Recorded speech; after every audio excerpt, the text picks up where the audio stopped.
அனைவருக்கும் வணக்கம். வாசிப்பவர் ஸ்ரீமதி செல்லம்மாள். மகாகவி பாரதியாருடன் பயணித்த வ. ராமசாமி அவர்களின் மகாகவி பாரதியார் நூலினை தொடர்ந்து கொண்டிருக்கின்றோம். நூலின் பகுதி 11. தூத்துக்குடியில் சுதேசி கப்பல் கம்பெனி ஒன்று ஏற்பட்டது 1906 என்று என் நினைவு. அந்த கம்பெனிக்கு உயிர் நாடி தேசபக்த ஜாம்பவான் ஸ்ரீ வ. உ. சிதம்பரம் பிள்ளை. அந்த கம்பெனி PISN என்ற இங்கிலீஷ் கப்பல் கம்பெனிக்கு போட்டியாக நிறுவப்பட்டது என்பது வெள்ளைக்கார வியாபார கோஷ்டியாரின் எண்ணம். PISN கப்பல் கம்பெனியார் கப்பல் கட்டணத்தை எவ்வளவோ குறைத்து பார்த்தும் இந்தியர்களில் பெரும்பான்மையோர் வெள்ளைக்கார கப்பலில் ஏறுவதும் இல்லை, சாமான் அனுப்புவதும் இல்லை. இந்த செய்தியை விஸ்தாரமாக வர்ணித்து பேசுவதில் பாரதியாருக்கு மிகுந்த உற்சாகம். நம்ம ஜனங்களுக்கு நல்ல புத்தி வந்துவிட்டது, இனிமேல் அவர்களுக்கு யாதொரு குறையும் ஏற்படாது என்று ரிஷிகள் வரங்கொடுப்பதைப் போல பேசுவார். பின்னர் சிதம்பரம் பிள்ளை சிறை சென்றதும், கம்பெனி நிர்வாக ஊழல் நிறைந்து உடைந்து போனதும், திருநெல்வேலி கலக கேஸ் நடந்ததும் பழங்கதை. கடைசியாக சுதேசி கப்பல் கம்பெனிக்கு மிகுந்து இருந்தது கோயாலண்டோ என்னும் கப்பல் ஒன்றுதான். இதை யாரிடம் விற்பது, எப்படி விற்பது என்ற நிலைமைக்கு வந்துவிட்டது கம்பெனியின் நிர்வாகம்.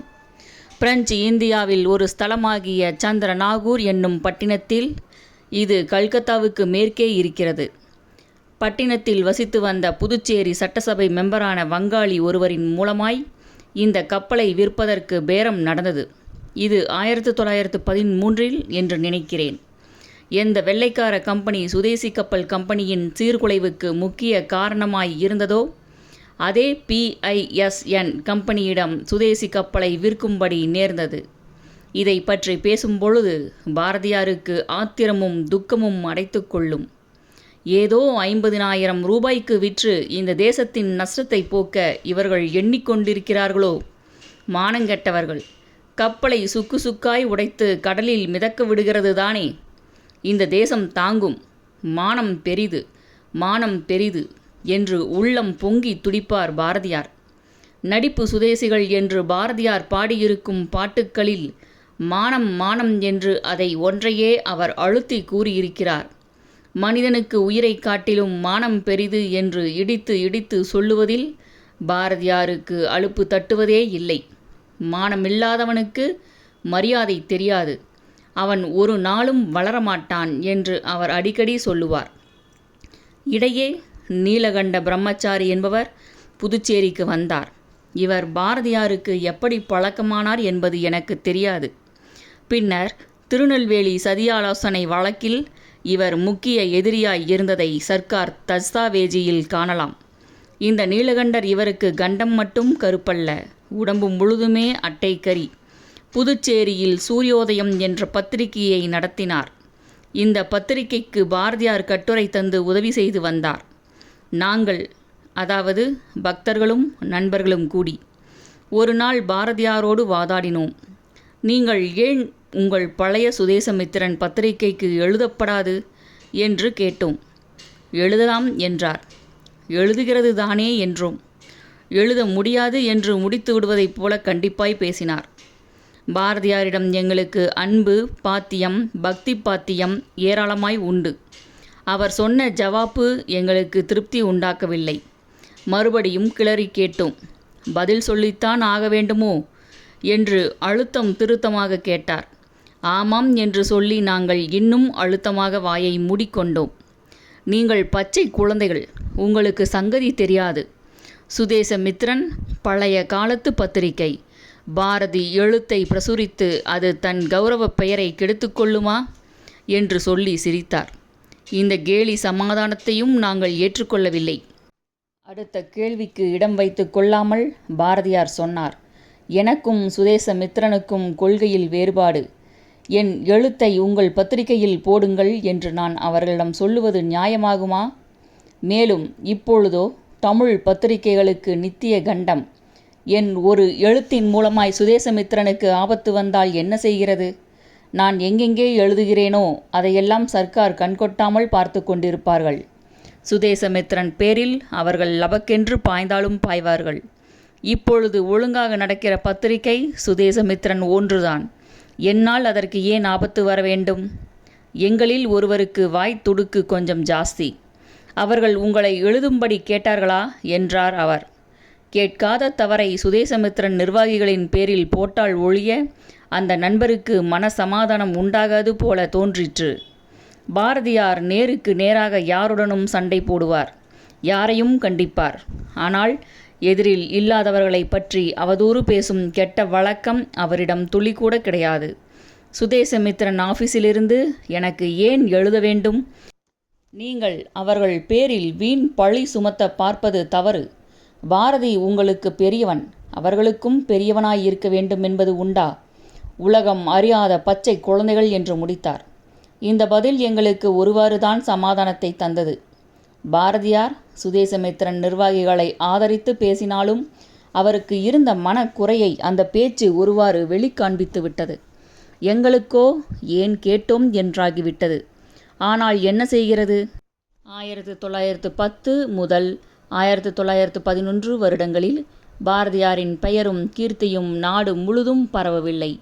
அரசாங்கத்தை எதிர்த்து போராடுபவர் என்று மட்டும் தெரியும். இலக்கியத்தையும் அரசியல் போராட்டத்தையும் பிரித்து பார்த்து பாரதியாரின் இலக்கிய மேதையை, கவி திறனை அளந்து பார்க்க அப்பொழுது முடியாமல் போனால் அதை பற்றி இப்பொழுது யாரும் நிஷ்டூரம் பேசலாகாது. ரொமேன் ரோலண்டு என்ற பிரெஞ்சு ஆசிரியரின் மேதையை உலகம் ஒப்புக்கொள்ள சுமார் 40 வருடங்கள் செல்ல வேண்டியிருந்தது. 1905 முதல் 1910 வரை இந்த வருடங்களுக்குள் பாரதியாரின் மேதையை தமிழ்நாட்டு ஆசிரியர்களும் மற்றவர்களும் தெரிந்து கொள்ளாதது பெரும் தவறு ஆகாது. முன்னொரு காலத்தில் சென்னையில் ஸ்டாண்டர்ட் என்ற ஆங்கில தினசரி ஒன்று நடந்து வந்தது. அதற்கு ராமசேஷையர் என்பவர் அதிபர். இந்த பத்திரிகையைத்தான் பின்னர் நியூ இந்தியா என்ற பெயருடன் ஸ்ரீ அன்னி பெசன்ட் நடத்தி வந்தார். ஸ்டாண்டர்ட் பத்திரிகையில் பாரதியாருக்கும் கும்பகோணம் புரொஃபசர் சுந்தர ராமையர் அவர்களுக்கும் அத்வைத தத்துவ தரிசனத்தை பற்றி சுமார் 4 மாத காலம் வரையில் வாதம் நடந்து வந்தது. இந்த வாதத்தில் ஒரு சுவாரஸ்யம். தத்துவத்தின் வியாக்கியானத்தில் 2 பேருக்கும் அபிப்பிராய பேதம் வந்துவிட்டது. சுந்தர ராமையருக்கு சாஸ்திர ஆராய்ச்சி பழக்கம் ரொம்பவும் உண்டு. பாரதியாருக்கு அவ்வளவு பழக்கம் இல்லை. இவர்களுடைய வாதம் எப்படி நடைபெறுகிறது என்பதை கவனிக்க இந்த கட்டுரைகள் வரும் பத்திரிகையை எதிர்பார்த்த வண்ணமாய் நாங்கள் துடிதுடித்து கொண்டிருப்போம். சுந்தர ராமையருக்கு பக்கபலம் அவருடைய நூல் பயிற்சி.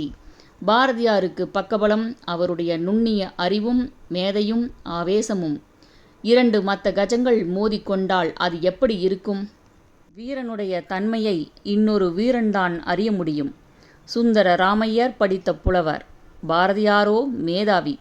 ஆச்சாரிய சங்கரருடைய தத்துவம் எளிதிலே பாரதியாருக்கு பிடிபட்டு போய்விட்டது. எவனும் ஈஸ்வர தன்மையை அடையலாம் என்பது பாரதியாருடைய கட்சி. எல்லாம் ஈசன் என்பது ஐயருடைய வாதம். பார்வைக்கு 2ம் ஒன்று போல தோன்றும். எல்லாம் ஈசன் என்பது காகித தத்துவம் என்பார் பாரதியார். மனிதன் ஈஸ்வர தன்மையை அடையவாவது என்று ஐயர் ஏளனம் செய்வார். எங்களுக்கு பாரதியாரிடம் அளவு கடந்த பிரேமை. எனவே அவர் சொல்வதுதான் சரி என்பது எங்களுடைய எண்ணம். 2 பேருடைய ஆராய்ச்சி வாதங்களையும் சீர்தூக்கி பார்த்து முடிவுக்கு வரவேண்டிய தேவையே எங்களுக்கு கிடையாது. ஆனால் தெரிந்த இடத்தில் இதை பற்றி பேச்சு வந்த பொழுது நாங்கள் நினைத்தது சரியென்ற முடிவுக்கு வந்தோம். அதாவது இதை பற்றி அரவிந்தரின் பங்களாவில் சம்பாஷணை பிறக்கும். சுந்தர ராமையருக்கு உண்மையில் அனுபூதி கிடையாது என்று அரவிந்தர் சொல்லுவார். தத்துவத்தை தர்க்கத்தால் காண முடியாது, அதை அனுபவிக்க வேண்டும் என்பார் அரவிந்தர். பெரும்பாலும் நூல் பயிற்சியுள்ள பண்டிதர்களுக்கு தத்துவ அனுபவம் இருப்பது இல்லை. அவர்கள் தர்க்க ஆராய்ச்சி கஜக்கோளால் மகத்தான உண்மைகளை அளக்க பார்க்கிறார்கள். மிதவாத கோகலேக்கும் லோகமான்ய திலகருக்கும் வித்தியாசம் என்ன? சரித்திரத்தில், பொருளாதார துறையில், இலக்கியத்தில், பேச்சில் கோகலே இணையற்றவர். ஆனால் லோகமான்ய திலகர்தானே தேசத்தாரின் உணர்ச்சியையும் சக்தியையும் ஒன்று கூட செய்தார். விமர்சனத்தில் கைதேர்ந்தவன் நூல் எழுத வேண்டும் என்பது உண்டா? கோகலே இயற்கையின் பணியாள், திலகர் இயற்கையின் புதல்வன். ஈசனுடைய தன்மை நந்தனாருக்கு தெரியும். நந்தனாரின் ஆண்டைக்கு தெரியுமோ? நந்தனாரின் ஆண்டை எத்தனையோ வண்டி சாஸ்திரங்களை ஏடு ஏடாய் புரட்டி பார்த்திருக்கிறார் என்றாலும் கடைசியில் ஆண்டை நந்தனாரை அடிபணிய வேண்டியிருந்தது. தமிழ்நாட்டு கணித சாஸ்திரி மேதாவி ராமானுஜம் யாரிடம் கணித சாஸ்திர சிக்ஷை பெற்றார்? ஆக்ஸ்போர்டு சர்வகலாசாலை நிபுணர் ஹார்டி அவர்களுக்கு ராமானுஜம் கணக்கு போட்ட வழி புலப்படுவதற்கே நீண்ட காலமாயிற்று. குழந்தைக்கு பால் இருக்கிற இடம் தெரியும், மற்றவர்களுக்கு பாலே தேவையில்லை, பாலை பற்றி தர்க்கவாதந்தான் தேவை. சுந்தரராமையர் பாரதியாரின் ஆங்கில புலமையை போற்றினாரே ஒழிய பாரதியாரின் வாதத்தை ஒப்புக்கொள்ளவில்லை. இதே சுந்தரராமையர் அரவிந்தர் எழுதிய கீதை கட்டுரைகளை அழுத்தமாக கண்டித்திருக்கிறார். வாதமும் கண்டனமும் புலவர்களின் பொழுதுபோக்கு. உண்மையை நாடுவதும் அதற்காக உயிரை விடுவதும் மேதாவிகளின் கடமை. பகுதி 12. புதுச்சேரிக்கு 1 மைல் வடக்கே முத்தியாலுப்பேட்டை என்று ஒரு ஊர் இருக்கிறது. அந்த ஊரில் கிருஷ்ணசாமி செட்டியார் என்று ஒரு இளைஞர் இருந்தார். அவருக்குத்தான் வெள்ளச்சு செட்டியார் என்ற அருமையான செல்லப்பெயரை பாரதியார் கொடுத்தது. கிருஷ்ணசாமி செட்டியார் ரொம்ப குள்ளை, நல்ல கெட்டியான இரட்டை நாடி உடம்பு. அவரிடம் உடலிலோ மனதிலோ சோர்வை ஒரு நாளும் நான் பார்த்ததில்லை. அவருக்கு செல்லப்பெயர் அமைந்தது அவருடைய உடல் உறுதியின் காரணத்தினால். இந்த செட்டியாருக்கு நெசவு தொழில், கொஞ்சம் பூஸ்தியும் பணமும் உண்டு. துணி வியாபாரமும் நடந்து கொண்டு வந்தது. அவர் அடிக்கடி பாரதியாரின் வீட்டுக்கு வந்து விடுவார். எத்தனை நாளிகை வேண்டுமானாலும் மௌனமாய் உட்கார்ந்திருப்பார். முதலில் பாரதியாரை சுவாமி என்று கும்பிடுவதோடு சரி. பாரதியாருக்கு அவரிடம் ரொம்ப பிரியம். அவரிடம் தாம் பாடிய பாடல்களை பாடி காண்பிப்பதில் பாரதியாருக்கு ரொம்ப திருப்தி. செட்டியாரின் முகத்தை பார்த்தால் அவர் ஒரு இலக்கிய ரசிகரென்றே தோன்றாது. அவருக்கு அப்பொழுது வயது சுமார் 20 இருக்கலாம். 1910 முதல் 11. இவரிடத்தில் பாரதியார் வீணாக வாசித்து காண்பிக்கிறாரே என்று எங்களில் சிலர் எண்ணியதுண்டு. ஆனால் சிரிக்க வேண்டிய பகுதியில் எங்களுக்கு முன்னமே செட்டியார் கழுக்கென்று சிரித்து விடுவார். சோக ரச கட்டம் வந்தாலும் செட்டியாரின் முகத்தை கண்கொண்டு பார்க்க முடியாது. முகத்திலே உருக்கம் தாண்டவமாடும். பார்வையிலே நாம் எவ்வளவு ஏமாந்து போகிறோம் என்பதற்கு கிருஷ்ணசாமி செட்டியாரை ஒரு உதாரணமாக பாரதியார் அடிக்கடி சொல்லுவார். எந்த புற்றில் எந்த பாம்பு இருக்குமோ யார் கண்டார் என்று பேச்சை முடித்து விடுவார் பாரதியார். இந்த மாதிரி சமயங்களில் பாரதியார் சில கதைகள் சொல்லுவார். செட்டியாரை குத்துகிறது போலவும் தூக்கி பேசுகிற மாதிரியும் பாரதியார் ஒரு சிறு கதை சொல்லுவார். அது பழைய கதைதான். நண்பர் செட்டியாருக்கு அதை பாரதியார் பிரயோகம் செய்ததால் அதை சொல்ல வேண்டி இருக்கிறது. 2 பேர் காட்டுப்பாதையாக போய்க் கொண்டிருந்தார்களாம். ஒருவர் குடியானவர், மற்றவர் செட்டியார். காட்டுப்பாதையில் திருடர் பயம் ஜாஸ்தி. இருட்டுக்கு முன் காட்டை கடந்துவிடலாம் என்று இருவரும் பயணம் புறப்பட்டார்கள். ஏதோ அவ கேட்டால் இருட்டி போன பிறகுதான் அவர்கள் காட்டுக்குள் நுழைந்தார்கள். இந்த கட்டத்தில், ஏன் செட்டியாரே, கதை சரியாக சொல்ல வேண்டுமானால் இந்த சமயம் திருடர்கள் வரலாமா, அல்லது கொஞ்ச தூரம் வழி நடந்து சிறிது தூரம் ஆன பிறகு வரலாமா என்று பாரதியார் கேட்பார். எந்த சமயத்தில் வந்தால் என்ன, நான் பாரதியாரோடு வழி பிரயாணம் செய்கிற செட்டி, எனக்கு என்ன பயம், எனக்கு என்ன அவமானம் என்பார் செட்டியார். அச்சா, அப்படி சொல்லப்பா தங்கமே என்று பாரதியார் விழுந்து விழுந்து சிரிப்பார். நாங்கள் மட்டும் சிரிக்காமல் இருப்போமா? திருடர்கள் குடியானவனை நையப் புடைத்து அவனிடமிருந்ததை பிடுங்கிக் கொண்டார்கள். செட்டியார் பார்த்தார். கதை செட்டியார்தான். பேச்சு மூச்சு இல்லாது படுத்துக்கொண்டார். திருடர்கள் செட்டியாரை கோலால் தட்டி பார்த்து, கட்டை கிடைக்கிறது என்றார்கள். உங்கள் வீட்டு கட்டை 10 ரூபாய் பணத்தை மடியில் கட்டி கொண்டிருக்குமோ என்றார் செட்டியார். என்ன செட்டியாரே, சரிதானே கதை என்பார் பாரதியார். கதை எப்படி இருந்தாலும் அது இப்பொழுதுதான் முடிந்தது என்று மடியிலிருந்து 10 ரூபாய் நோட்டை எடுத்து பாரதியாரிடம் கொடுப்பார் செட்டியார். கதையில் திருடர்கள், நான் பகல் கொள்ளைக்காரன் என்று சொல்லி பாரதியார் கடகடவென்று சிரிப்பார். பாரதியார் சிரித்து கொண்டிருப்பதை பார்ப்பதில் செட்டியாருக்கு பிரம்மானந்தம். கண்கொட்ட மாட்டார். பாரதியாரின் முகத்தை அப்படியே அள்ளி விழுங்கி விடுவது போல லயித்து போயிருப்பார். அத்தகைய பக்தியை செட்டியாரிடம் தவிர வேறு யாரிடமும் அவ்வளவாக நான் பார்த்ததில்லை. என்ன ஆச்சரியம்! செட்டியாரை பார்த்தால் ஒன்றுமே தெரியாத, ஒன்றுமே விளங்காத அப்பாவியைப் போல இருப்பார். ஆனால் அவர் செய்கிற காரியமோ அபாரமாய் இருக்கும். பாரதியார் சொல்லிய கதையை செட்டியார் எவ்வளவு நேர்த்தியான நகைச்சுவையுடன் முடித்தார்.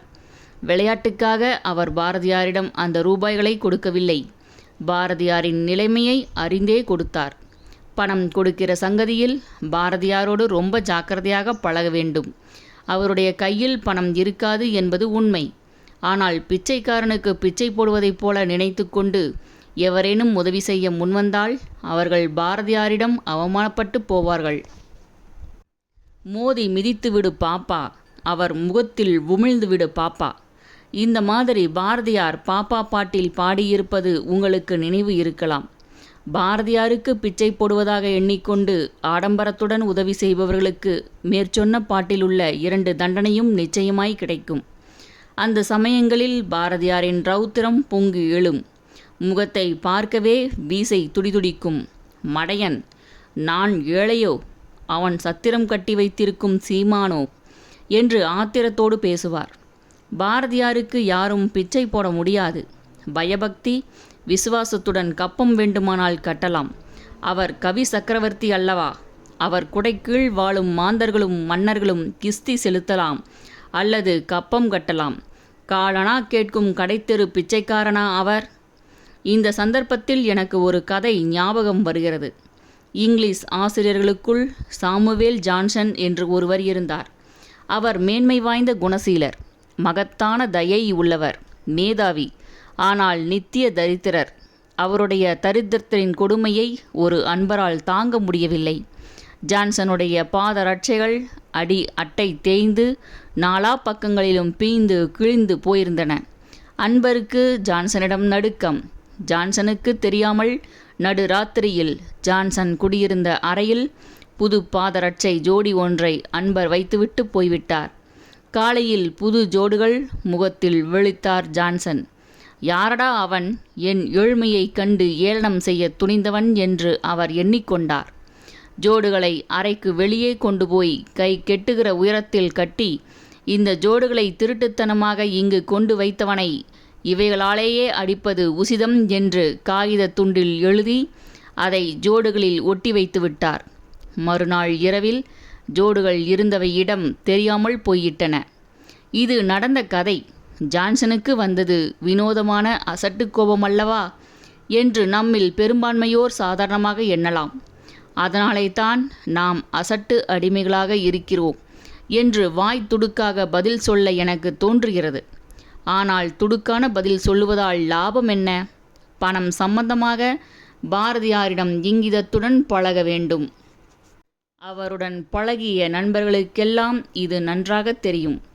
பாரதியார் யாரிடமும் நன்றாய் பழகி தெரிந்தாலொழிய லேசில் பணம் கேட்டுவிட மாட்டார். கேட்டு வாய் இழப்பதும் அவரால் தாங்க முடியாத காரியம்.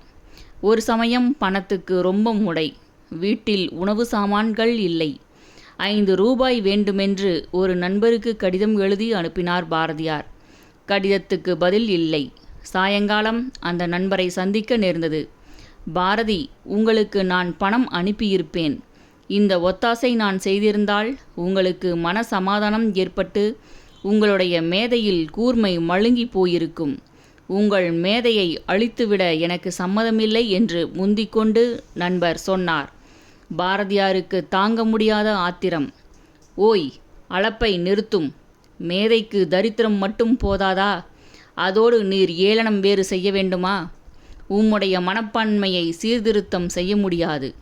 அதை அடியோடு தலை குப்புற அடிக்கும் புரட்சி தத்துவம் இந்த நாட்டுக்கு தேவை என்று சொல்லிவிட்டு அந்த இடத்தை விட்டு அகன்றார். புலவர் வறுமையை, கவிகளின் தரித்திரத்தை ஏளனம் செய்ய துணிந்தவர்கள் மனித பதர்கள். அவர்களுக்கு லட்சிய உயர்வும் உணர்ச்சிகளின் மேன்மையும் விளங்கவில்லை என்பது தெளிவு. காலம் போம், வார்த்தை நிற்கும் என்ற அபூர்வமான பழமொழியின் உண்மையை கனவிலும் கண்டு அறியாதவர்கள் அவர்கள். வறுமையில் சிறுமைத்தனம் கொண்ட காரியம் எதுவும் செய்யப்படாது. ஜான்சன் பாரதியார் செய்ததையும் நம்மில் பலர் வயிற்றுப் பிழைப்பு என்று சற்றும் கூச்சமில்லாமல் கூச்சல் போடுவதையும் ஒப்பிட்டு பார்த்தால் அவர்கள் செய்கையில் உள்ள நயம் நன்றாய் தெரியும். மாலை வேளையில் நண்பர்கள் கூடிக்கொண்டால் அவர்களுக்கு ஏதேனும் சிற்றுண்டிகள் வழங்க வேண்டும் என்று பாரதியாருக்கு ஆசை உண்டாகும். அந்த சமயத்தில் அருமை கிருஷ்ணசாமி செட்டியார் அங்கே அநேகமாய் இருப்பார். பாரதியாரிடம் ஏதாவது செல்லா பணம் இருக்கும். அதை எடுத்து நண்பர்களிடம் காட்டி, இது செல்லுமா, பார்த்து சொல்லுங்கள் என்பார். நண்பர்கள் செல்லாது என்றால், செல்லும் செல்லாததற்கு செட்டியார் அதோ இருக்கிறார் என்று பாரதியார் வாஞ்சையுடன் வெள்ளச்சு நண்பரை சுட்டி காண்பிப்பார். மகா சூட்சும புத்தி உள்ளவரான கிருஷ்ணசாமி செட்டியாருக்கு இந்த குறிப்பு தெரியாதா? உடனே நோட்டோ பணமோ வெளியே வரும். பணமில்லாமல் பாரதியாரிடம் வரலாகாது என்பது செட்டியாரின் சங்கற்பமா? செட்டியார் மடியில் எப்பொழுதும் பணம் இருக்கும் என்பது பாரதியாரின் நம்பிக்கையா? செட்டியாரைப் போல அபூர்வமான குணங்களை படைத்தவர்கள் நம் நாட்டில் சில பேர்களே. இந்த செட்டியாருக்கு முத்தியாலுப்பேட்டைக்கு அருகாமையில் ஒரு தோட்டம் இருந்தது. இந்த தோட்டம்தான் பாரதியாரின் குயில் பாட்டுக்கு காட்சி ஸ்தலம். இந்த தோட்டத்தில் ஒரு அற்புதம் நடந்தது. அதை பற்றி பிறகு சொல்லுகிறேன். பகுதி 13. மனிதர்களுக்கெல்லாம் நடமாட்டத்தில் ஆசை. ஒரே இடத்தில் நீண்ட காலம் இருப்பது முடியாத காரியம். அடைபட்டு கிடப்பது சிறைவாசம் போல. கண்ணுக்கு புதிய காட்சி, காதுக்கு புதிய குரல்கள், காலுக்கு நடமாட்டம், இரத்தத்துக்கு ஓட்டம், உள்ளத்துக்கு புத்தம் புதிய உணர்ச்சிகள், இவைகள் மனிதனுக்கு தேவை. ஒரே இடத்தில் நீண்ட நேரம் உட்கார்ந்து கொண்டிருந்தால் கால் மரத்து போய்விட்டது என்று சொல்லி அதை நீட்டவும் மடக்கவும் உதைக்கவும் செய்கிறார்கள். மனதுக்கும் நடமாட்டம் வேண்டும். இல்லாவிட்டால் அதுவும் மரத்து போகும். பாரதியாருக்கு புதுச்சேரி வாசம் சிறை வாசத்தைப் போலவே தான் இருந்தது. எவ்வளவு காலம் ஒரே வித முகங்களை பார்த்து கொண்டு ஒரே செட் ஆட்களோடு பேசிக்கொண்டிருப்பது? புதுச்சேரி அரசியலில் பிரிட்டிஷ் இந்திய தேசபக்தர்கள் கலந்து கொள்ளக்கூடாது. துடிதுடிக்கும் உள்ளம் படைத்தவர்கள் இத்தகைய நிபந்தனைகளுடன் சுகமாக காலந்தள்ள முடியாது. மனம் தாழ்ந்து போகும். அற்ப மனிதர்களுடன் பேச்சு சல்லாபம் வைத்துக்கொள்ளுவதை காட்டிலும் மௌன விரதம் மேலானது என்று ஒரு அறிஞர் கூறியிருப்பது உண்மை. வார்த்தைகளுக்கும் கருத்துக்களுக்கும் லட்சியத்துக்கும் கௌரவம் கெட்டுப்போகும். சுகம் என்றால் பிறனை வஞ்சித்து தனக்கு மட்டும் தேடிக்கொள்ளும் சுகம் என்று அற்பன் எண்ணுகிறான். உலக சுகம் என்றால் அது ஏமாற்று வேலை, ஏமாற்று கருத்து என்று எண்ணுகிறான் மூடன். கவிதை என்றால் கூத்துப்பாட்டு என்ற ஆபாச எண்ணம் அவன் மனதில் தோன்றுகிறது. சுதந்திரம் என்றால் உயிரை இழப்பதற்கு ஏற்பட்ட தற்கொலை சந்தர்ப்பம் என்று அவன் மயங்குகிறான். இந்த கேவலமான நிலையில் மனிதர்கள் இருப்பார்களாகில் மேதாவிகள் என்ன செய்வது? இந்த நிலைமையில் 3 காரியங்கள் செய்யலாம். 1. மௌனமாய் இருக்கலாம். அறிவிலிகளின் அவதூறை பொருட்படுத்தாமல் பிடிவாதமாக தங்கள் கருத்தை உலகத்துக்கு தெரிவிக்கலாம். களைத்து சோர்ந்து போகும் காலத்தில் இயற்கை தாயினிடம் சரண் புகலாம். இந்த 3 காரியங்களையும் பாரதியார் செய்தார். தோட்டங்களில் வசிப்பது, கடற்கரைக்கு போய் கடலின் ஓய்விலா அலை ஒளியில் ஈடுபட்டு தன் கவலையை மறப்பது, சிறிது காலம் மௌன விரதம் கொள்ளுவது, தன் கருத்தை வெளியிடுவது, இவைகளை பாரதியார் செய்து வந்தார். பச்சை பசேலென்று கண்ணை கவரும் மரஞ்செடி கொடிகளுக்குள்ள தோட்டத்தை காணுவதில், அதில் வசிப்பதில் பாரதியாருக்கு அளவில்லாத ஆனந்தம். வளர்ச்சியில் சுரணை இல்லாதவர்களுடைய முகங்களை பார்ப்பதை காட்டிலும் வளருகிற கொடியை பார்த்து ஆனந்தம் அடையலாம் என்று பாரதியார் அடிக்கடி சொல்லுவார். ரோஷம் இல்லாத முகத்தை எப்படி ஓய் பார்த்து கொண்டே இருப்பது என்று நொந்து கொண்டு சொல்லுவார். இந்த மாதிரி வெறிபிடித்தாற் போல பேசும் காலத்தில் பாரதியார் வீட்டுக்குள் இருக்க இசைவது இல்லை. யாரையேனும் அழைத்து கொண்டு நண்பர் கிருஷ்ணசாமி செட்டியாரின் தோட்டத்துக்கு போய்விடுவார், அல்லது புதுச்சேரிக்கு அடுத்த வில்லியனூருக்கு போவார். தோட்டத்தில் மரங்களையும் செடிகளையும் குளத்தையும் சின்னஞ்சிறு குருவிகளையும் பார்த்த உடனே பாரதியாரின் அலுப்பு சலிப்பு எல்லாம் எங்கேயோ மாயமாய் பறந்து போய்விடும். ரசிகத்தன்மை படைத்த உயிருள்ள தோழர்களுக்கு நடுவே இருப்பதாக அவர் எண்ணிக்கொள்ளுவாரோ என்னவோ. சரிக க காமா என்று அவர் வாய்க்குள்ளே சொல்லிக்கொண்டால் புதிய பாட்டுக்கு தாளம் கோலிக்கொண்டிருக்கிறார் என்று பக்கத்தில் இருப்பவர்கள் தெரிந்து கொள்ளலாம். மரத்தை வெறித்து பார்ப்பார், குளத்தை உற்று பார்ப்பார், ஆகாயத்தை முட்டுகிறாற்போல் மார்பை வெளியே தள்ளி தலையை எவ்வளவு தூரம் நிமிர்த்தி உயர்த்தி பார்க்க முடியுமோ அவ்வளவு தூரம் நிமிர்த்தி உயர்த்தி பார்ப்பார். சச சச சச என்று மூச்சு விடாமல் உரக்க கத்துவார். வலது காலால் தாளம் போடுவார். தவறிப்போனால் இடது காலால் பூமியை உதைப்பார். ஒரு நிமிடம் மௌனம். சொல் ஆழி வெண் சங்கே என்ற கூக்குரல் கூப்பாடு. இல்லாவிட்டால் தாயுமானவரின் கண்ணிகளில் ஒன்று. மத்தகஜம் என வளர்த்தாய் என்ற சந்தோஷ முறையீடு. மீண்டும் ஒரு முறை சரிக க காமா. குழந்தையை பெற்றெடுக்கும் பிரசவ வேதனைதான். உற்சாகமும் சோர்வும் ஒன்றை ஒன்று பின்னிக்கொண்டு வெளிவருவதை பார்க்க கொடுத்து வைத்திருக்க வேண்டும். மனித உலகத்தோடு பாரதியாருக்கு அப்பொழுது உறவே கிடையாது என்று சொல்லிவிடலாம். புது பாட்டு வருகிற வேகத்தில் அது அவருடைய கூட்டையே முறித்து விடுமோ என்று தோன்றும். பாரதியாரின் கீதங்களில் இரத்தப்பசை ஜீவக்கலை இருக்கிறது என்று சொல்லுவதில் பொய்யே கிடையாது. கலைஞர்கள், மேதாவிகள் புது கருத்துக்களை உலகத்துக்கு அறிவிக்கையில் என்ன பாடுபடுகிறார்கள் என்பதை உலகம் தெரிந்து கொள்ள முடியாது. புது கருத்து ஒன்று ஜீவக்கலை நிறைந்த கருத்து, தர்க்கவாதம் நிறைந்த கருத்தல்ல. மேதாவிகளின் உள்ளத்திலிருந்து வெளிவருவதற்குள் அது உடல் முழுவதையும் குலுக்கி நடுநடுங்க செய்து பிராணனை அரைகுறை பிராணனாக செய்து விடுகிறது. உலகத்துக்காக மேதாவிகள் ஒவ்வொரு நிமிடமும் உயிரை விடுகிறார்கள் என்பது பல வகையிலும் உண்மை. இந்த மாதிரி அவர்கள் ஏன் உயிரை விட வேண்டும் என்று சிலர் கேட்கலாம். அது இயற்கை தாயின் கொடிய விதி. இயற்கை சட்டத்தை ஏளனத்தால் கொள்ள முடியாது. குழந்தை பிறந்தவுடன் தாய்க்கு பால் சுரப்பதை தடுக்க முடியுமா? குழந்தைகளைப் போல ஏராளமான மனிதர்கள் இந்த உலகத்தில் இருக்கும் அளவும் மேதாவிகள் நிமிடம் தவறாமல் உள்ளத்தில் பிரசவ வேதனை பட வேண்டியதுதான். ராமகிருஷ்ண பரமஹம்சர் பக்தியின் பலவித பாவங்களை அனுபவிப்பதற்காக பல வகை சிருஷ்டிகளாக தம்மை பாவித்து கொண்டாராம். கிருஷ்ணனிடம் ராதைக்கு இருந்த காதல் பக்தியை உயர்ந்ததாக சொல்லுவது உண்டு. அதை அனுபவிப்பதற்காக சேலை உடுத்திக்கொண்டு தம்மை பெண்ணாக பாவித்து நடந்து கொண்டாராம். ராமனிடம் ஹனுமனுக்கு இருந்த இணையற்ற விசுவாச பக்தியை உணரும் பொருட்டு வாளை கட்டிக்கொண்டு மரக்கிளையில் உட்கார்ந்து கொண்டு ராமநாமம் ஜபிப்பாராம். இவைகள் ராமகிருஷ்ணரது கேலி சேஷ்டைகள் அல்ல, நாடக மேடை வேஷங்கள் அல்ல. படைப்பு கவிதைமயம். கவிதை உள்ளத்தை பெறாவிடில் படைப்பின் நுட்பத்தையும் இரகசியத்தையும் அறிய முடியாது என்று பாபு விபின் சந்திர பாலர் அபூர்வமான உண்மை தரிசனத்துடன் சொல்லியிருக்கிறார். கவிகளின் உள்ளம் குழந்தையின் குலைந்த உள்ளமாகும். எதிலும் கள்ளம் கபடம் இல்லாமல் ஒட்டிக்கொண்டு உறவாடும் பான்மை கவிகளுக்கு மிகுதியும் உண்டு. புகழேந்திக்கும் ஒட்டக்கூத்தருக்கும் சண்டை. புகழேந்தி அபூர்வமான கவி. ஒட்டக்கூத்தரை அகராதி கவி எனலாம். பல ரகங்களான வார்த்தைகளை கொட்டுவதில் ஒட்டக்கூத்தர் சமர்த்தர். சோழ ராஜனுக்கு இருவர் பேரிலும் பிரியம். பாட்டு பாட வேண்டும் என்று அவர்கள் இருவரையும் அரசன் வேண்டிக் கொண்டான். ஒட்டக்கூத்தர் முதலிலே பாடினார். பின்பு அதை வெட்டிப் பாடவோ ஒட்டிப் பாடவோ என்றார் புகழேந்தி. ஒட்டிப் பாடுக என்றான் அரசன். ஒட்டக்கூத்தரை ஒட்டி புகழேந்தி பாடியதாக கதை. இயற்கையே ஒரு அற்புதமான ஒட்டு வேலை.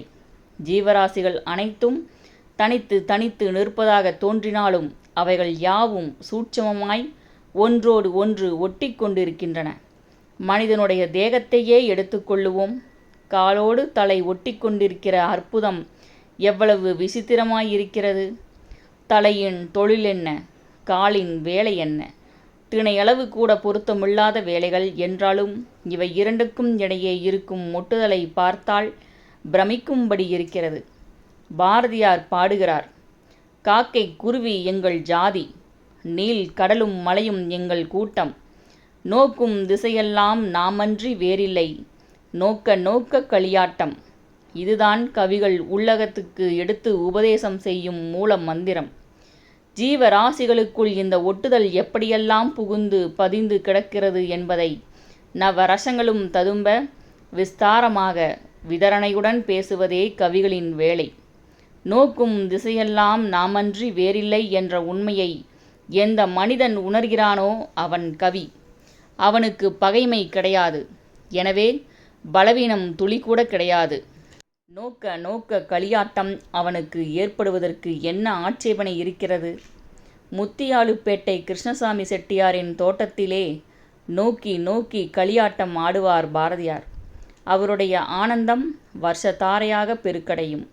உன்மத்தனைப் போல, வெறி கொண்டவனைப் போல சில சமயங்களில் அவர் ஆகிவிடுவார். இயற்கையின் மின்சார சக்தி, கவிதை உணர்ச்சி என்ற கம்பி மூலமாக பாரதியாரின் உடலிலும் உள்ளத்திலும் நுழைந்து பாய்ந்து பரவி பூரித்து போகும் பொழுது அவர் ஆனந்த கூத்திடாமல் சும்மா இருக்க முடியுமா? குரலிலே சரிக க காமா, காலிலே தாளம், கைகள் கொட்டி முழங்கும். உடல் முழுவதும் அபிநயம்தான். தேகமும் மனமும் அனுபவிக்கும் ஆனந்தத்தையும் சக்தியையும் கண்கள் வெளிக்காண்பிக்கும். குழந்தை பிறந்தவுடன் சோர்ந்து நித்திரையில் ஆழ்ந்துவிடும் தாய்மார்களைப் போல கவிதை பிறந்தவுடன் பாரதியார் சோர்ந்து போய் மண் தரையில் படுத்து கொள்ளுவார். தலைக்கு உயரமாய் எதையும் வேண்டார். எதையும் கொடுக்க எங்களுக்கு தைரியமும் உண்டானதில்லை. இயற்கை தாய் நர்த்தனம் செய்த உடலுக்கு இயற்கையான சயனந்தான் வேண்டும் போலும். சிறிது நேரம் கண் அயர்ந்தது போல பாரதியார் படுத்து கொண்டிருப்பார். அப்பொழுது அவர் உள்ளத்தில் என்ன நிகழுமோ தெரியாது. தூக்கி வாரி போட்டாற்போல எழுந்திருப்பார். சேங்கன்றை நினைத்து கொண்டு மேய்ச்சல் தரையிலிருந்து அம்மா என்று அலறிக்கொண்டி ஓடிவரும் பசுவாக அப்பொழுது பாரதியார் என் கண்ணுக்கு படுவார். சேங்கன்றை பார்த்தபின் அல்லது அதன் குரலை கேட்டபின் தான் பசுவின் தாபம் தணியும். சிறிது நேரத்துக்கு முன் நிகழ்ந்த இயற்கையின் ஆவேசம் கெட்டு மடிந்து போயிற்றோ என்ற அச்சத்தால் பாரதியார் திடீரென்று எழுந்திருப்பாரோ என்னவோ. இத்தகைய சந்தர்ப்பங்களில் பாரதியாரின் முக விலாசம் மிகவும் வசீகரம் கொண்டதாயிருக்கும். அகம்பாவம், ஆச்சரியம் முதலிய சேஷ்டை உணர்ச்சிகளின் சின்னத்தை முகத்தில் காணவே முடியாது. இயற்கையோடு ஒட்டிக்கொண்ட உள்ளத்தில் சிறுமை இருக்குமோ? எனவே அதன் சின்னம் முகத்திலே எப்படி தோன்றும்? 1000 வருடங்கள் உயிரோடு இருந்தாலும் பாரதியாரின் இந்த அற்புத முகத் தோற்றத்தை நான் மீண்டும் எப்பொழுது பார்க்கப் போகிறேன்? கவிதை பிறக்கும் தருணத்தில் காட்சியளிக்கும் பாரதியாரின் ஜோதி முகத்தை தமிழர்களில் 1000 பேர் பார்த்திருந்தாலும் போதுமே. நம் நாடு நிச்சயமாய் இதற்குள் கடைத்தேறி இருக்குமே. எனக்கு ஏற்பட்ட பாக்கியம் நூற்றுக்கணக்கான தமிழர்களுக்கு ஏற்படவில்லையே என்றுதான் என் நெஞ்சம் வருந்துகிறது. பாரதிதாசன் என்ற புனைப்பெயருடன் ஆச்சரியப்படத்தக்க தமிழ் கவிதை எழுதும் வாத்தியார் கனகசுப்புரத்தினத்தை பற்றி முன்னமே குறிப்பிட்டிருக்கிறேன் அல்லவா? அவர் பாரதியாருக்கு தோழன், சீசன். மேற்சொன்ன தோட்டத்தை பற்றி அவர் அதிசயமான செய்தி ஒன்றை சொன்னார். காற்றடிக்குது, கடல் குமுறுது, கண்ணை விழிப்பாய் நாயகனே என்று பாரதியார் பாடியிருக்கிறாரே, அது புதுச்சேரியில் அடித்த பெரும்புயல் சம்பந்தமாகத்தான். இன்றைக்கு சுமார் 30 வருடங்களுக்கு முன் புயல் அடித்தது. தமிழ்நாடு முழுவதும் வெள்ளமும் புயலும் உடைத்து கொள்ளாத ஆறுகள், ஏரிகள் இல்லை. மரங்கள் சடசடவென்று சரிந்து வீழ்ந்தன. காடெல்லாம் விறகான செய்தி ஆயிற்று நாடு முழுவதும். புதுச்சேரி கடற்கரை நகரம். புயலால் நேர்ந்த சேதத்தை அளவிட்டு சொல்ல முடியாது. ஒதியஞ்சாலை என்ற தோட்டத்திலிருந்த அழகான மரங்கள் எல்லாம் தலைக்குப்புற விழுந்தன. தந்திக் கம்பங்கள் முறிந்து போயின. கட்டடங்கள் சரிந்தன. கூரைகள் அப்படியே கூடாரம் அடித்தது போல உட்கார்ந்து விட்டன. நகரம் முழுவதும் பேய் மேய்ந்த காட்டைப் போல தோற்றம் அடைந்தது. இவ்வளவு பயங்கரமான சேதத்தின் நடுவே முத்தியாலுப்பேட்டை கிருஷ்ணசாமி செட்டியாரின் தோட்டத்திலிருந்த மரங்கள் மட்டும் விழவில்லை என்று பாரதிதாசன் சொன்னார். எனக்கும் அவருக்கும் அற்புதத்தில் நம்பிக்கை இல்லை. ஆனால் நிகழ்ந்ததை நம்பித்தானே ஆக வேண்டும். இந்த மரங்கள் தப்பித்து கொண்ட காரணத்தை முழுவதும் ஆராயாமல் அற்புதம் என்று அதை கொள்ள என் மனம் கூசுகின்றது. தனது ரகசியத்தை பாரதியாருக்கு போதித்த இடம் கெடாமல் இருக்க வேண்டும் என்பது இயற்கை தாயின் விருப்பமோ என்னவோ என்று கற்பனை கலந்து பேசலாம். ஆனால் மனிதனுடைய அறிவிலே அற்பமும் மகத்துவமும் கலந்து நிற்கின்றன. இயற்கையின் சூதை அற்ப அறிவினால் அழிக்க முடியாது. அளப்பதற்கு கவிதை உள்ளம் வேண்டும். பகுதி 14. 1910 சரியாக நினைவில்லை. அந்த வருட மத்தியில் தூத்துக்குடி சப்-கலெக்டர் ஆஸ் சுட்டுக் கொல்லப்பட்டார். இந்த கொலைக்கும் புதுச்சேரி வாசிகளான பிரிட்டிஷ் இந்திய தேச பக்தர்களுக்கும் சம்பந்தம் இருப்பதாக சென்னை மாகாண போலீசாரின் சூசனை. பாரதியாரை பற்றி சென்னை அரசாங்கத்தார் சந்தேகப்படுவதற்கே காரணமில்லை. மாணிக் டோலா வெடிகுண்டு வழக்கில் எதிரியாயிருந்த அரவிந்தர் ஷே வழக்கில் விடுதலையடைந்தார். பாரிஸ்டர் சாவர்கரோடு நெருங்கி பழகிய வ.வே.சு. ஐயரும் புதுச்சேரியில் இந்த காலத்தில் வாசம் செய்து வந்ததுதான் மேற்சொன்ன சந்தேகத்துக்கு காரணம் என்று சொல்லிக் கொண்டார்கள். அந்த சந்தேகம் எப்படி தொலைந்து போனாலும் போகட்டும், அதை பற்றி நாம் அதிகம் கவலைப்பட வேண்டியதில்லை. அந்த சந்தேகத்தின் விளைவுதான் விபரீதமாக போயிற்று. இந்த கொலைக்குப் பிறகு சென்னை மாகாண போலீசார் புதுச்சேரியை முற்றுகை போட்டார்கள் என்றே சொல்ல வேண்டும். புதுச்சேரிக்கு உள்ளேயே நூற்றுக்கணக்கான பிரிட்டிஷ் இந்திய போலீசார் பாரதியார் வீடு, ஐயர் வீடு, அரவிந்தர் வீடு இவைகளின் பக்கத்திலே போலீசார் கும்பல் கும்பலாக உட்கார்ந்து இருப்பதை அக்காலத்தில் காணலாம். எல்லாம் பொம்மலாட்ட வேடிக்கையைப் போல நடக்கும். தேசபக்தர்கள் வீட்டுக்குள் இருந்தால் போலீசார் பக்கத்து வீடுகளில் உட்கார்ந்து இருப்பார்கள். அவர்கள் வெளியே சென்றால் போலீசார் எழுந்திருந்து அவர்களை பின்தொடர ஆரம்பித்து விடுவார்கள்.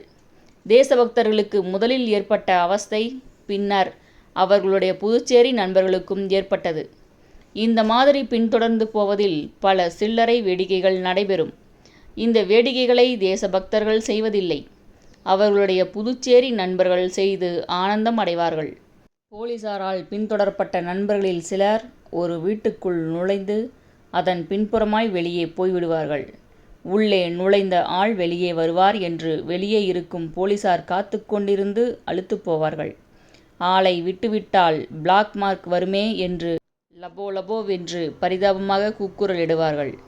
நண்பர்கள் செய்யும் இந்த சேஷ்டைகளை பாரதியார், ஐயர், அரவிந்தர் மூவரும் கண்டித்திருக்கிறார்கள். இது என்ன அற்பத்தனமான காரியம் என்று பாரதியார் அடிக்கடி கண்டித்து பேசுவார்.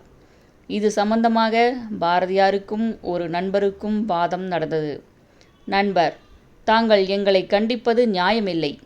போலீஸ்காரர் எங்களை பின்தொடரும்படியாக நாங்கள் என்ன செய்தோம்? அதற்கு பாரதியார் சொல்வார்: நீங்கள் எங்களோடு பழகுகிறதுதான் நீங்கள் செய்கிற குற்றம். சகவாச தோஷத்துக்கு பலன் கிடையாதா? அதற்கு நண்பர்: புத்தகத்தை தலையணையாக வைத்து படுத்து கொண்டிருந்தால் சகவாச தோஷத்தினால் படிப்பு வரும் என்று சொல்லுவீர்கள் போல் இருக்கிறதே. அதற்கு பாரதியார்: ஓய், நாங்கள் அச்சு புத்தகங்கள் அல்ல, நாங்கள் உயிருள்ள புத்தகங்கள். இது சர்க்காரின் மதிப்பு, நாங்கள் என்ன செய்கிறது? அதற்கு நண்பர்: நல்ல மதிப்பு இது. காத்தானுக்கு வியாதி வர தீத்தானுக்கு மருந்து கொடுத்தார்களாம். புத்திசாலிகளோடு பேசப்படாது என்று கூட சர்க்கார் உத்தரவு போட்டாலும் போடுவார்கள் போல் இருக்கிறதே. அதற்கு பாரதியார்: புத்திசாலி சும்மா இருப்பானா? சும்மா இருக்க முடியுமா? தன் கட்சியை வலுப்படுத்தத்தான் பார்ப்பான். எங்களிடம் வருபவர்களுக்கு நாங்கள் தேசபக்தியை புகட்டி விடுவோம் என்று சர்க்கார் பயப்படுகிறார்கள். அந்த பயம் இயற்கைதானே. அந்த பயம் கூட அவர்களுக்கு இல்லாவிட்டால் எங்களுக்குத்தான் மதிப்பு ஏது? ஜனங்களுக்கு எங்களிடம் இயற்கையாக தோன்றாத மதிப்பை சர்க்கார் எங்களுக்கு வருவித்து கொடுக்கிறார்கள். சென்னை சட்டசபை மூலமாய் சர்க்காருக்கு வந்தனமளிப்பு செய்ய வேண்டும் என்று எனக்கு ஆசை. இப்படி பாரதியார் சொல்லவும் அந்த நண்பர் தமது பெரிய சரீரத்தை குலுக்கி குலுக்கி சிரிப்பார். பிரஸ்தாப நண்பர் புதுச்சேரி கல்லூரி ஒன்றில் ஆச்சாரியார், நல்ல சங்கீத ரசிகர், பிரெஞ்சு பாஷையில் நிபுணர், சரித்திர துக்கடா கதைகள் சொல்லுவதில் சமர்த்தர், ஹாஸ்யமாக பேசுவதில் திறமைசாலி, பரம ரசிக சிரோமணி. அவருடைய பெயர் சுப்பிரமணிய ஐயர். ஒழிந்த நேரங்களில் அவருடன் சம்பாஷணை சல்லாபம் செய்வதில் பாரதியாருக்கு ரொம்ப பிரியம். அவரும் பாரதியாரின் பாடல்களை கேட்டு ஆனந்த பரவசமடைவார். தினம் ஒரு தடவையேனும் பாரதியார் அவரை கண்டு யோகக்ஷேம சமாசாரம் விசாரிக்காமல் இருக்க மாட்டார். பாரதியாருக்கு பிரெஞ்சு உச்சரிப்பிலும் பாஷையிலும் சந்தேகம் இருந்தால் சுப்பிரமணிய ஐயரிடம்தான் சந்தேக நிவர்த்தி செய்து கொள்ளுவார். இந்த போலீஸ் அமளி காலத்திலே பாரதியாரின் வீட்டில் சில வினோதங்கள் நிகழும். இரகசிய போலீசார் பல வேஷங்கள் தரித்து பாரதியாரை பார்க்க வருவார்கள். இந்த பாக்கியம் அரவிந்தருக்கும் ஐயருக்கும் கூட உண்டு. ஒரு நாள் பாரதியாருக்கு ஒரு கடிதம் வந்தது. அதன் சாரம் வருமாறு: ஹே கவி சக்கரவர்த்தி, தங்களுடைய திவ்ய முக மண்டல ஜோதியை கண்டும் தங்களுடைய அமிர்த வருஷ தாரைகளான பாடல்களை கேட்டும் ஆனந்தப்படுவதற்காக கையில் காசில்லாமல் ஸ்டேஷன் விட்டு ஸ்டேஷன் தாண்டி டிக்கெட் இல்லாமல் கடைசியாக புதுச்சேரி வந்து சேர்ந்தேன். இப்பொழுது ஒரு இடத்தில் மறைந்து கொண்டிருக்கிறேன். இரவில் 7 மணிக்கு தங்கள் வீட்டுக்கு வருகிறேன். வெளிச்சத்தை சிறிதாக்கி வைத்து கொண்டிருந்தால் நல்லது. தங்கள் பக்தன், இலக்கிய பிரியன், திருநெல்வேலி அன்பன். ஸ்டேஷன் விட்டு ஸ்டேஷன் தாண்டி வந்த பக்தன், இலக்கிய பிரியன், திருநெல்வேலி அன்பன் 7 மணிக்கு வந்தார். ஆனால் பாரதியார் வெளிச்சத்தை சிறிதாக்கி வைக்கவில்லை. மறவர் பாட்டு என்ற தமது பாடலை உரக்க பாடிக்கொண்டிருந்தார். அந்த பாட்டிலே நாயும் பிழைக்கும் இந்த பிழைப்பு என்று ஒரு அடி இருக்கிறது. 7 மணி அடிக்கிற சமயத்தில் இந்த வரியை பாரதியார் பாடிக்கொண்டே இருந்தார். வந்தவரும் இதை கேட்டுக்கொண்டே வந்தார். நாயும் பிழைக்கும் இந்த பிழைப்பு, சீ, நாயும் பிழைக்கும் இந்த பிழைப்பு என்று உரக்க பாடினார் பாரதியார்.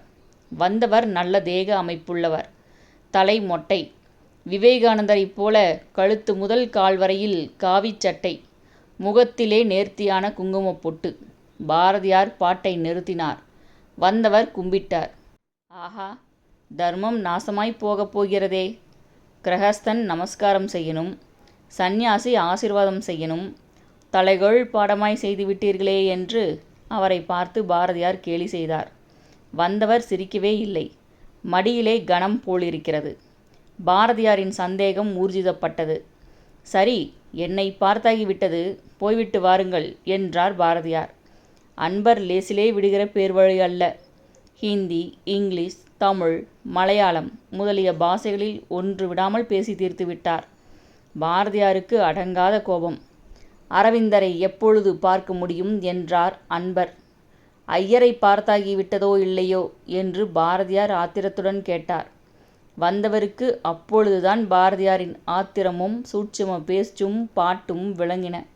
வந்தவர் உத்தரவு கேட்டுக்கொண்டு வெளியே போகும் முன், ஓய் அர்ஜுன சந்நியாசி, உசிதமாய் வாழும், உயரமாய் வாழும், மட்டத்திலே ஆசை வைக்காதேயும் என்று சொல்லி பாரதியார் அவரை வழி அனுப்பினார். சந்நியாசி வேஷம் மட்டுமா? ஒரு நாள் நவரத்ன வியாபாரி ஒருவர் வந்தார். வியாபாரி வேஷம் அவருக்கு நன்றாக பளித்திருந்தது. கற்கள் ஏதேனும் வேண்டுமா என்றார் அவர் பாரதியாரிடம். பாரதியார் அவரை ஏற இறங்க பார்த்தார். பாரதியாரின் சுடர் விழி பார்வையை கண்டு அவர் அச்சமடைந்தார். ஓய், என்னிடத்திலும் கொஞ்சம் நவரத்னங்கள் இருக்கின்றன. அவைகள் விலை போகும்படியாக உங்கள் சர்க்காரிடம் கொஞ்சம் சிபாரிசு செய்யுங்களேன். உம்மிடம் போலீஸ் டைரி இருக்கிறதா என்றார் பாரதியார். ரத்ன வியாபாரிக்கு தூக்கி வாரி போட்டது. அவருக்கு ஒன்றும் சொல்ல தோன்றவில்லை. பெரியவாளுக்கு நமஸ்காரம் என்று சொல்லிவிட்டு போய்விட்டார். சில சமயங்களில் பலாத்கார புரட்சியை பற்றி பாரதியார் என்ன எண்ணிக்கொண்டிருக்கிறார் என்பதை அறிய தலைப்பாகை, கோட், ஷர்ட் முதலிய அங்கங்களுடன் சில இங்கிலீஷ் படித்த தமிழ் வித்வான்கள் வருவார்கள். இவர்களில் பெரும்பான்மையோர் இரகசிய போலீஸ் இலாக்காவை சேர்ந்தவர்களாகவே இருப்பார்கள். பாரதியாரின் கண்கள் இவர்களின் பேரில் அம்புகளைப் போல பாயும். ஆனால் வந்தவர்கள் எல்லோரும் பாரதியாரின் பெருமையை உணராமல் போனதில்லை. சில சமயங்களில் அவர்களுடன் பேசாமல் பாரதியார் பாடிக்கொண்டே இருப்பார். எந்த வேஷம் போட்டுக்கொண்டாலும் எந்த மனிதனாவது நாட்டை மறக்க முடியுமா? வயிற்று பிழைப்பு மனிதனை சாராக பிழிந்து சக்கையாக அடித்து விடுவதில்லை. வயிற்று பிழைப்புக்காரர்களுக்கு கூட பாரதியாரை கண்டதும் இயற்கையான மனித சுபாவம் திடீரென்று வந்துவிடும். அந்த நரம்பில் கை வைத்து அழுத்த பாரதியாருக்கு தெரியும். இப்பகுதி இத்துடன் நிறைவடைகிறது. செல்லம்மாள் தொடர்வாள். நன்றி, வணக்கம்.